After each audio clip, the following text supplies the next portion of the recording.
I'd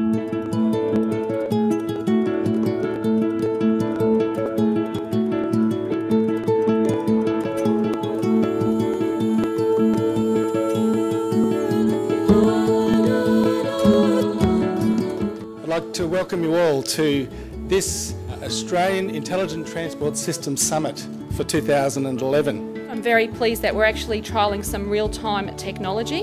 We heard Norm speak briefly about the tram tracker that is existing at the moment in Melbourne, but we need to keep up with what's happening around the world and around Australia. The more knowledge we can create, the smarter we can get, and the better we can affect our mobility, our environment, and the lives of the people that depend on us for bringing this stuff. And so far we have many kind of information tools, navigations, or the other kind of control systems. It starts with the 6th framework program. It's 10 years ago. We have 36 projects initiated or will be initiated in the time frame from 2002 to 2013. What you want to do with the video detection, you confirm if the person is still there. A 7-step framework was developed which looked to step back from individual projects which were coming forward and look at the broader goals. Common sense sort of stuff when you work in this part of the industry, but it's surprising when you actually go and try and get those data sets populated and those things across all the jurisdictions. We all do it slightly differently, and we had to work out and compromise within the group. So we had to act as a collective. We couldn't act individually, and that was, it was fantastic to be part of that group because you could see us all trying to solve the same problem. 25 million cars, so all kinds of transport mode.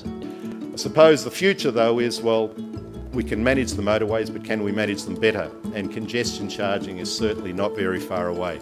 It has to be a reality. Continue to improve the accuracy and timeliness of road condition information. That's a big one.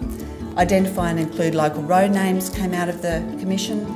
Again, coordinate road condition reporting procedures with New South Wales, again cross-border.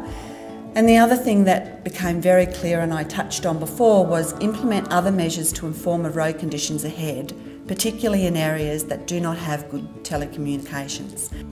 And motorways are our highest echelon asset as far as the road infrastructure family is concerned.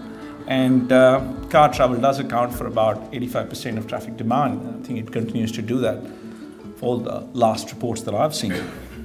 So what do we want at the end of the day?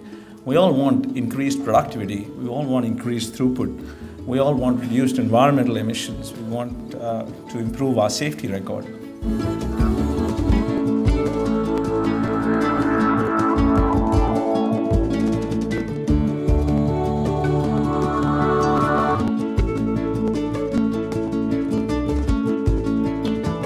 Very much about interactive workshops that hit pretty well every element of what we need to do to get ITS adopted throughout the country.